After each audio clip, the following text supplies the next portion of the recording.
The Malfi Project uses circus and dance and voices from women in leadership today to reimagine John Webster's classical play of the Duchess of Malfi.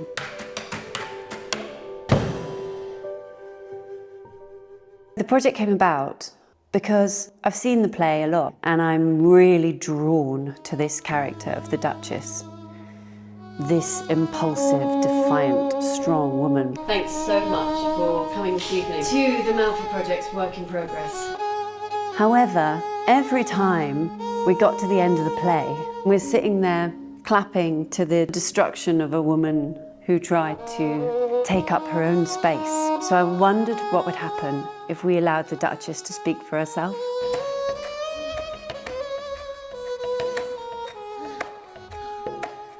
Artivism, where you combine art with activism, has long been a really powerful way to change people's hearts and minds. So when the Malfi Project came to us with this opportunity, it felt like a brilliant chance to take. They've been really open to learning and being challenged by us, and it's felt like a really shared partnership. This year, MP Jess Phillips read out the list of women killed by men in the last year, as she has done for the last 10 years. It is some mercy when men kill with speed. She read out 95 names. That means a woman is killed in the UK by a man more often than you take the bins out. The way that Marianne's framed it around gender relations today and throughout history is really, really exciting.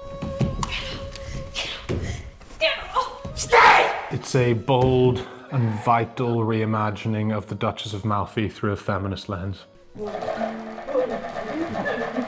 What we're trying to do is to put circus, storytelling and classical theatre in one piece. I'm fine. For me, I'm really enjoying how much it's stretching me as an actor. I've had to really trust in my ability to just have fun and play and sort of sit in uncertainty a little bit and not be worried that all the questions aren't answered. It's an innovative way of speaking for women who do not have the opportunity to speak for themselves and the inequalities they go through, but also being able to reach a wider audience. A project like the Duchess of Malfi specifically is really there to highlight, misogyny, gender-based violence, but also to show the resilience that women have, but also that the women's rights movement has had for a long time.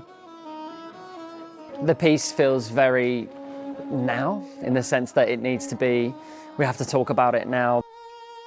You recognise it everywhere with the people that you talk to, the women that you talk to, the women in your life.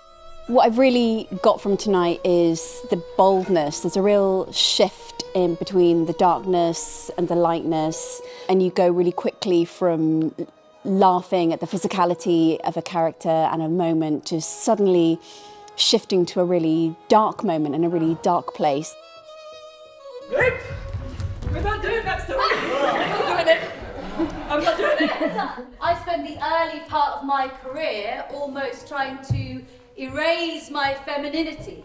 What I'm really excited about is that we're allowed to hear the woman's voice, unrestricted. We hear about the struggle today for these women in positions of power next to this woman from 400 years ago who was also struggling against a patriarchal system. Good. What are you doing?